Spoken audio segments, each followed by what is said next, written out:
ఇది ఒక అందమైన గ్రామం. ఉదయాన్నే కోళ్ళు, పక్షుల శబ్దాలతో ఇక్కడి వారందరికీ రోజు మొదలవుతుంది. ఈ గ్రామంలో రామయ్య అనే ఒక చికెన్ వ్యాపారి ఉండేవాడు. రామయ్య రోజు పొద్దున్నే తన దుకాణం తెరిచి అందరికీ చికెన్ అమ్మేవాడు. రామయ్య ఇచ్చే మాంసం తాజాగా ఉండటంతో ఆ ఊరిలో దాదాపుగా అందరూ రామయ్య దగ్గరే మాంసం కొనేవారు. అలానే రోజు రామయ్య వ్యాపారం అద్భుతంగా కొనసాగేది. సురేష్ రోజూ రామయ్య దగ్గర మాంసం కొని తిరిగి వెళుతూ ఉండేవాడు. ఒకరోజు అతను మనసులో ఇలా అనుకున్నాడు. రామయ్య చికెన్ వ్యాపారంతో బాగా సంపాదిస్తున్నాడు. నేను ఈ రామయ్యకు పోటీగా ఊర్లో ఒక మంచి చికెన్ కొట్టు పెడతాను. కొన్ని రోజులకే సురేష్ కూడా ఒక చిన్న చికెన్ దుకాణం తెరిచాడు. అతని దుకాణం రామయ్య దుకాణానికి దగ్గర్లోనే ఉండేది. మొదట్లో కొంతమంది కస్టమర్లు సురేష్ దగ్గరికి వచ్చారు. కాని రామయ్య మాంసం ఎప్పుడూ తాజాగా, శుభ్రంగా ఉండటంతో మళ్లీ అందరూ అతని దగ్గరికే వెళ్ళిపోయారు. సురేష్కి ఇది చూసి చాలా బాధ కలిగింది. తన దుకాణానికి కస్టమర్లు రాకపోవడంతో అతను కోపంగా రామయ్యని చూసేవాడు. అరే, ఏంటిది? కొద్ది రోజుల్లోనే నా వ్యాపారం తగ్గిపోయింది. అందరూ మళ్ళీ రామయ్య దగ్గరికే వెళుతున్నారు. చూస్తుంటే ఈ రామయ్య వల్ల నా కొత్త దుకాణం మూతపడేలా ఉంది. కాని నేను ఎప్పటికీ ఎలా జరగనివ్వను. ఒకరోజు సురేష్ దుకాణం మూసేసి ఇంటికి వెళ్తుండగా గ్రామంలోని పెద్ద మనిషి అయిన రంగయ్య అతన్ని ఆపి ఇలా అన్నాడు. సురేష్ బాబూ, నీ మనసులో ఏముందో నాకు తెలుసు. నువ్వు రామయ్యని చూసి అసూయపడుతున్నావు కదా?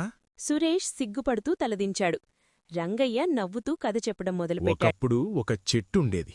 దాని పక్కనే మరొక చిన్న చెట్టు పుట్టింది.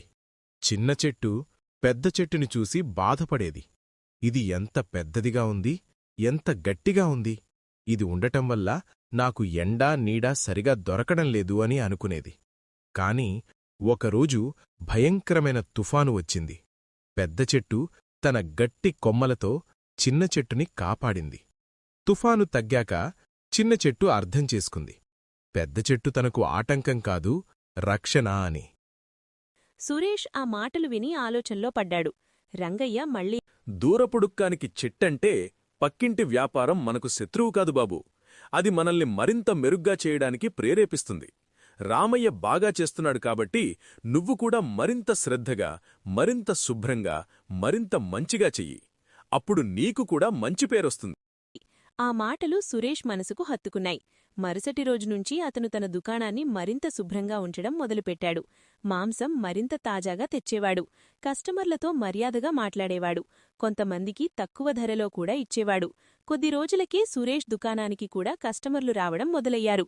గ్రామంలో ఇద్దరు మంచి చికెన్ వ్యాపారులు ఉండటంతో అందరికీ మంచి మాంసం సులభంగా దొరికేది.